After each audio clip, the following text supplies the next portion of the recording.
तुम्ही योग्य त्या गोष्टीकडे लक्ष घातलं नाही तर कदाचित पुढे तुम्ही ना पदवीला कुठल्या तुम्ही 12वी पर्यंत इथे आहात आणि 12वी नंतर तुम्ही कुठे जाणार आहात मोठ्या कॉलेजेसमध्ये आणि जेव्हा मोठ्या कॉलेजेसमध्ये जाल तुमच्या इथल्या सर्कलपेक्षा तिकडचं सर्कल फार वेगळं असणार आहे की नाही खूप मोठमोठ्या सिटीतले मुलं तुम्ही हिरोईन आहात पण जेव्हा तुम्ही पुणा नाशिक सारख्या सिटीमध्ये जाल याच्यापेक्षा बडकर मोठे हिरो हिरोईन सगळ्या गोष्टींनी संपन्न असे राहणार सगळ्या गोष्टींनी ते हुशारीत पण तेवढेच राहणार आहेत आणि दिसायला वागायला तेवढेच ऍक्टिव्ह राहणार आहेत पण तुमचं हे छोट्याशा डबक्यातलं वर्तन मोठ्या डबक्या महासागरात जाऊन ते कुठेतरी कमी पडणार आहे म्हणून या हायस्कूल लेवलला माध्यमिक लेवलला आणि उच्च माध्यमिक लेवलला स्वतःला अशा काहीतरी नियम अटी स्वतःने घालून द्यायचे आहेत स्वतःने घालून द्यायचे आहेत म्हणजे मी ऐकते ना जाता येताना मी बऱ्याचदा वर्गांमध्ये माझं निरीक्षणच राहतं मी प्रत्येक वर्गामध्ये डोकल्याशिवाय किंवा कोण काय करते रस्त्याने चालता सुद्धा तुमचा स्पर्श सुद्धा काहीतरी सांगून जाणार बघा तुमचं पाहणं सुद्धा काहीतरी सांगून जाणार किती मुलं असे पाहताना सुद्धा लगेच जातात तुमची नजर आम्हाला सगळं काही सांगते कारण आम्ही मानसशास्त्र शिकवत असतो आणि शिकत असतो शिकून आलेलो असतो बायकांचं मानसशास्त्र आणि म्हणून हे जे काही गोंधळलेली अवस्था आहे ना आकर्षण हे आकर्षण 100% असावं 100% प्रत्येकाला हे स्त्री पुरुष आकर्षण आहे हे आहे आणि आहे पण त्या आकर्षणाला कुठेतरी आपण चांगलं वळण दिलं पाहिजे हे चांगलं वळण केव्हा मिळेल तुम्ही बिनधास्त वागा बिनधास्त हसा बिनधास्त वागा बिनधास्त बोला पण कुठेतरी शंकेची पाल मनामध्ये चुकणार नाही याची काळजी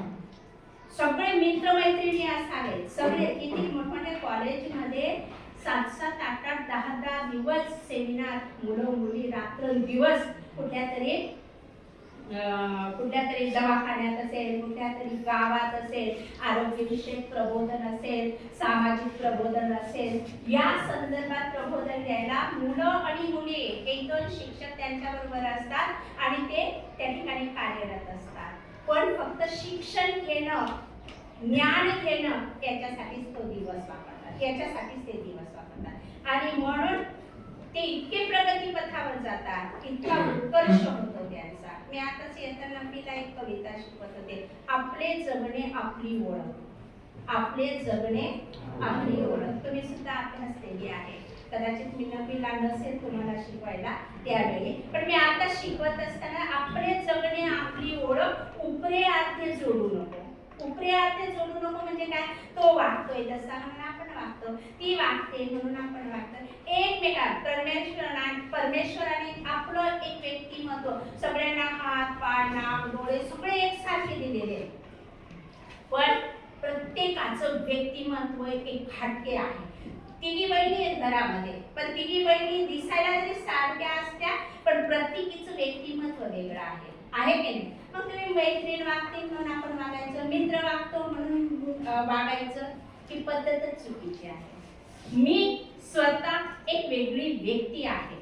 मी स्वतः एक वेगळं व्यक्तिमत्व आहे यासाठी ते व्यक्तिमत्व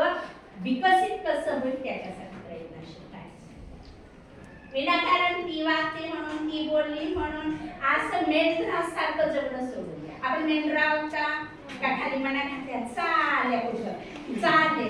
म्हणजे हे चुकीचं आहे मेंढराची आपण आपल्याला परमेश्वराने मेंढरू बनवलं का नाही आपल्याला माणूस म्हणून जन्माला घातलं आपल्याला बुद्धी नावाची गोष्ट दिलेली आणि मग त्या बुद्धीचा वापर करून मी कसं वेगळं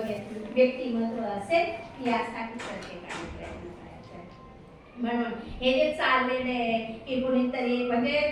शिवाजी महाराज तुम्ही आम्ही महाराष्ट्राची माणसं आणि महाराष्ट्राची माणसं म्हणजे आमचे दैवतच छत्रपती शिवाजी महाराज आम्ही फक्त जयंती पुण्यतिथीला उठतो आणि छत्रपती शिवाजी महाराजांचा जय असो नुसतं उंचार नुसतं गागणं आणि ओरडणं म्हणजे जय नव्हे त्यांचे काहीतरी विचार आपल्यामध्ये आले पाहिजे छत्रपती शिवाजी महाराजांबद्दल जर म्हटलं छत्रपती शिवाजी महाराज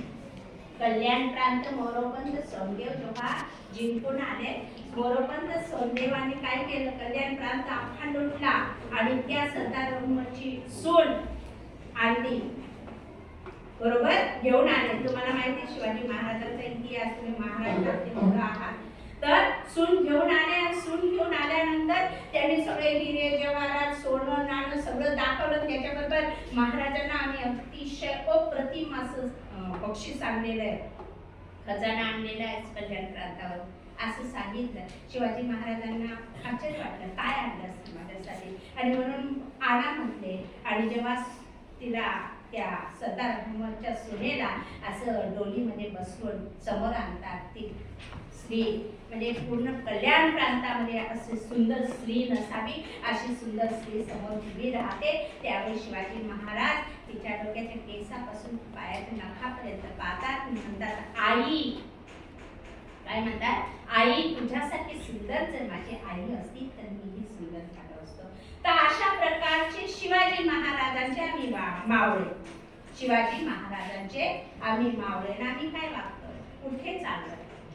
कुठे चाललो. त्या दिवशी शिवाजी महाराजांनी सांगितलं की माझ्या राज्यामध्ये कोणी परक्या स्त्रीकडे म्हणजे कोणी स्त्रीकडे नुसत्या वाईट नजरेने पाहिलं तरी मी त्याच्या नजरेचा वेध घेईन, त्याचा शिरच्छेद केला जाईल. पण आम्ही त्या शिवाजी महाराजांचे आम्ही मावळे, त्या शिवाजी महाराजांच्या महाराष्ट्रात आम्ही राहतो आणि आम्ही वागतो काय, कोणाकडे पाहतो, काय पाहतो.